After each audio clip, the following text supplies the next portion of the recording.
morning, this is Mamta Verma and we were continuously doing the Puritan Age. So last class में हमने Puritan Age का जो greatest writer है John Milton, उसकी 2 classes only हमने complete कर ली है. सो फर्स्ट क्लास में हमने जॉन मिल्टन है उसका इंट्रोडक्शन किया था डिटेल में, क्योंकि जॉन मिल्टन के इंट्रोडक्शन से ही 4 से 5 क्वेश्चन बन जाते हैं जो रिपीटेडली एग्जाम में पूछे जाते हैं.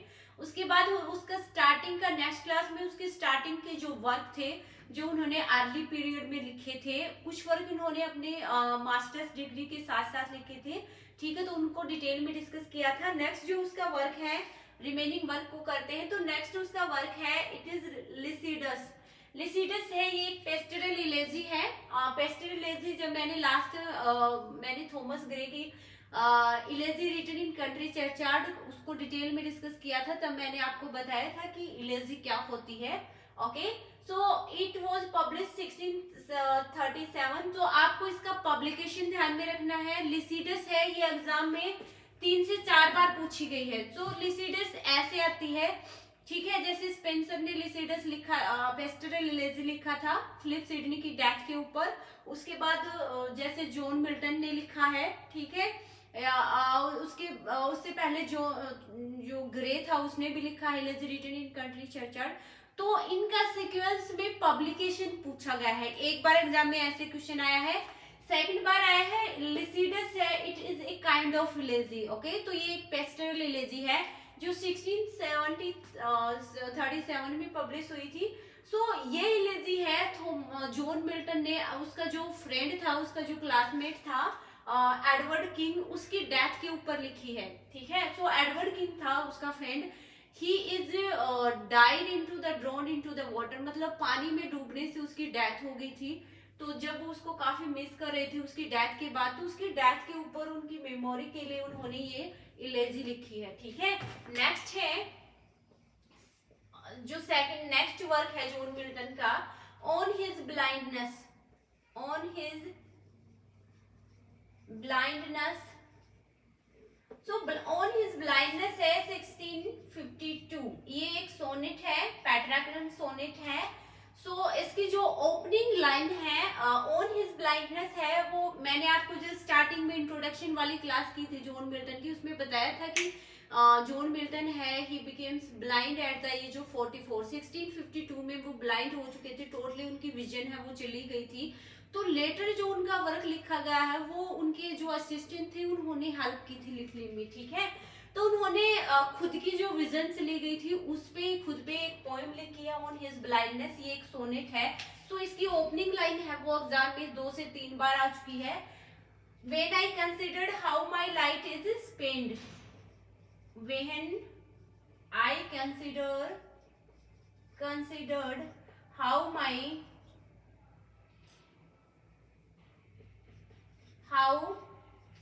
my light is spent.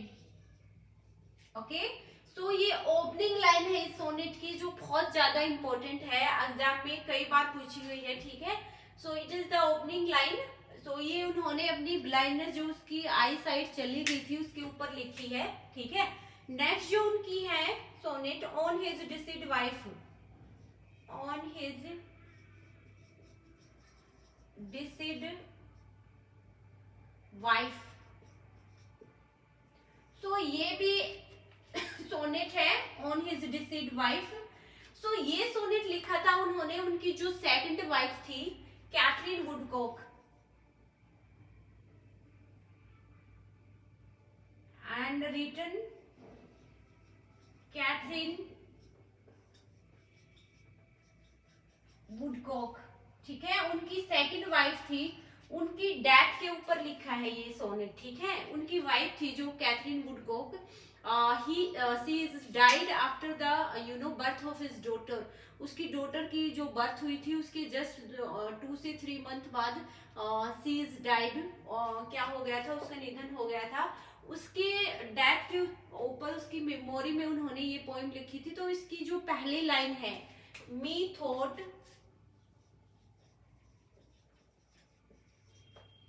thought my late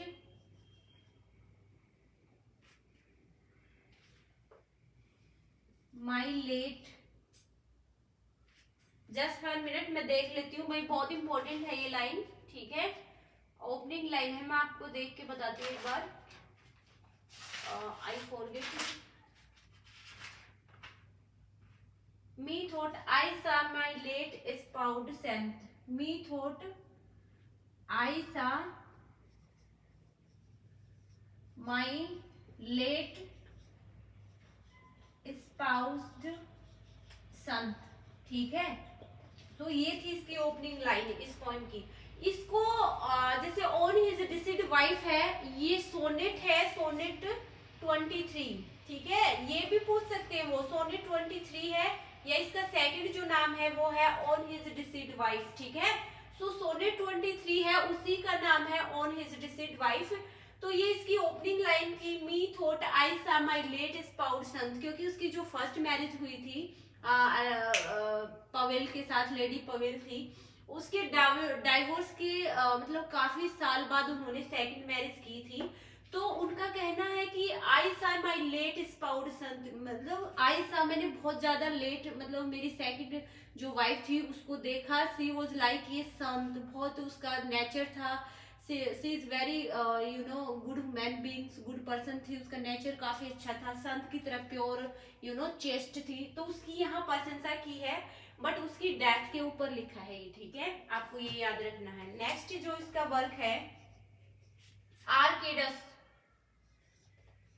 आर्केडस है, ये एक मास्क है, ठीक है। तो जॉन मिल्टन ने 2 मास्क लिखे हैं, याद रखना, एक कोम्यूस था और दूसरा ये आर्किडस है, ठीक है, मास्क। सो इम्पोर्टेंट है ये, क्योंकि एग्जाम में पूछ लेते हैं वो कई बार, ये लेजी है या क्या है, मतलब जोनराज में, ठीक है। तो I am going to rub it, और आप वीडियो को पॉज करके इसके नोट्स बना सकते हो, ठीक है।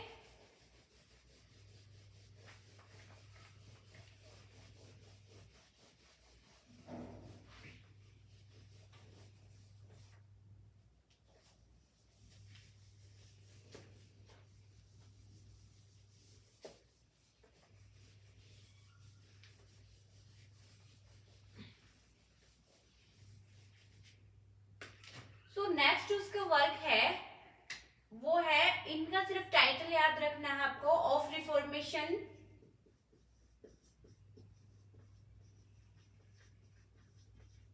ये एक पंफलेट है,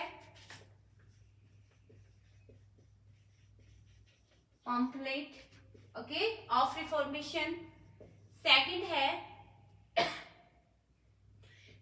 है to the blindness, sorry to the Nightingale,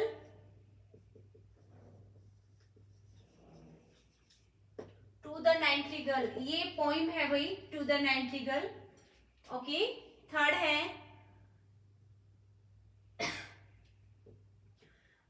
है doctrine and discipline, discipline of divorce, ठीक है, doctrine and discipline of divorce. तो ये जो वर्क है उसने तब लिखा था जब उसकी फर्स्ट वाइफ थी लेडी पवेल थी, ठीक है, and she went their own house, मतलब देयर फादर्स हाउस, वो चली गई थी जॉन मिल्टन को छोड़ के। तो जब वो जॉन मिल्टन है and C want divorce, you know divorce चाह रही थी, तो उसके ऊपर उस टाइम में उन्होंने ये लिखा था, लेडी पवेल जब उसको छोड़ के चली गई थी उस टाइम में। नेक्स्ट है एरोपेगिटिका, एरियोपेगिटिका,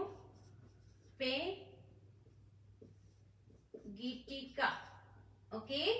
सो ये क्लोजर्स ड्रामा है, एक स्पीच था, स्पीच जो जॉन मिल्टन ने दिया था, it is a speech on the liberty, ये एग्जाम में क्वेश्चन आ चुका है भाई, liberty of unlicensed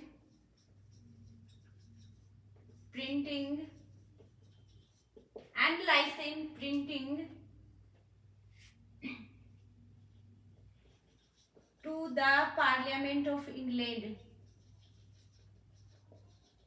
parliament of England, ENGLAND, IAND, okay. So एक स्पीच था जो जॉन मिल्टन ने दिया था, अनलाइसेंस जो प्रिंटिंग थी उसके ऊपर, मतलब लिबर्टी चाह रहे थे कि उनको स्पीच की भी भाई लिबर्टी मिले, ये सब। तो ये एग्जाम में क्वेश्चन आ चुका है। इसका पब्लिकेशन इंपॉर्टेंट है भाई 1644, ओके, ये आपको याद रखना है। सो एक स्पीच था, एग्जाम में एक बार पूछा गया था कि एरोपेडिगिटिका है वो है क्या, तो उसमें ऑप्शन में दे रखा था it is unlicensed printing, it is a speech on the liberty of unlicensed printing, इतना ही दिया था, ठीक है। तो उन्होंने पार्लियामेंट ऑफ इंग्लैंड थी उसको ये दिया था, वहां एक स्पीच था, वहां उन्होंने अपना स्पीच दिया था इसमें पार्लियामेंट में, ठीक है। नेक्स्ट जो इसका वर्क है that is Samson Agonist, sorry, one है on his 23rd birthday, on his 23rd birthday, okay. So ये एक सोनेट है ये भी भाई, और इसकी ओपनिंग लाइन लिख लो, इंपॉर्टेंट है, ठीक है। मैं बता देती हूँ आपको ओपनिंग लाइन, एक मिनट। हाउ सून हाथ टाइम, हाउ सून हाथ time, just 1 minute, the subtle thief of youth, the सबल थीप ऑफ यूथ। तो जॉन मिल्टन ने ये लिखा अपने 23rd बर्थडे पे, ये लिखी थी ये सोनेट, कि जो टाइम है वो कितना मतलब फास्टली है वो स्पेंड हो रहा है, ठीक है, पास हो रहा है टाइम, तो उस पे ऊपर लिखा था ये सोनेट। सिर्फ आपको नाम ध्यान में रखना है और इसकी ओपनिंग लाइन ध्यान में रखनी है, ठीक है। अब नेक्स्ट जो इसका जॉन मिल्टन का एक क्लोजेस्ट ड्रामा है, ठीक है, सॉमसन एगोनिस्ट, उसमें एक दो कैरेक्टर है जो मैं आपको बता देती हूँ, इंपॉर्टेंट है। सॉमसन एगोनिस्ट, ओके, ये क्लोजेस्ट ड्रामा है, क्लोजेस्ट ड्रामा, इसको पॉइंट भी बोल सकते हो आपको, मतलब वर्स में लिखा है इसको। सो यहाँ दो कैरेक्टर है, 2 से 3 बार क्वेश्चन आ चुका है, ठीक है। अब आपको याद कैसे रखना है, इसमें सॉमसन है हिज मेन प्रोटैगनिस्ट, सॉमसन, ठीक है, and Delilah, Delilah his wife. Story में मैं आपको बताती हूँ थोड़ी सी outline, is the main protagonist, okay. और सॉमसन है, इसके पास सुपरनेचुरल पावर होती है, वो सुपरनेचुरल पावर कहाँ होती है, इसके बालों में होती है, हेयर में, ठीक है। नाउ इसकी वाइफ है Delilah, when Samson is sleeping then his wife is cut his hair, इसकी वाइफ है वो इसके बाल काट देती है, और इसकी जो पावर है, जो इसकी स्ट्रेंथ है, that is totally you know gone, चली जाती है। तो उसके बाद में ये सॉमसन है, he is went into jail, और उसको काफी दुख लगता है उसकी वाइफ ने उसको बिट्रेड किया, ठीक है। तो लेटर उसकी वाइफ को खुद को भी ये मतलब गिल्टी फील होता है कि इसने जो कुछ किया वो गलत किया, एंड इसकी वाइफ है वो इससे मिलने जेल में जाती है सॉमसन से, इसके फादर भी मिलने जाते हैं सॉमसन के, ठीक है। And he try to you know exit from Samson into the jail, इसको सॉमसन को जेल से बाहर निकालने के लिए उसके फादर है वो काफी मतलब ट्राई करते हैं, एंड लेटर उसकी वाइफ है वो उसको जेल में मिलने जाती है, तो वो वहां भी गिल्टी फील करती है, उस सॉमसन है उसको लेटर क्या कर देता है, फॉरगिव कर देता है। तो सिर्फ आपको ध्यान में क्या रखनी है इसमें, इसके दोनों कैरेक्टर के नाम ध्यान में रखने हैं। डेलिला है, वो एक बार पूछा गया था कि डेलिला कैरेक्टर है वो मिल्टन के किस वर्क से बिलोंग करता है, तो ये एक सॉमसन एगोनिस्ट है, इसमें डेलिला है ये सॉमसन की वाइफ है, ठीक है। तो इसी के साथ मिल्टन के जो मोस्टली वर्क हैं वो हमने, जिनको डिटेल में नहीं पढ़ना था, मतलब आउटलाइन पढ़नी थी, सिर्फ टाइटल के पॉइंट ऑफ व्यू से याद करना था आपको। अब इसका जो मेगा वर्क बोलते हैं जिसको, ठीक है, जिसके लिए मिल्टन को जाना जाता है, पैराडाइज लॉस्ट।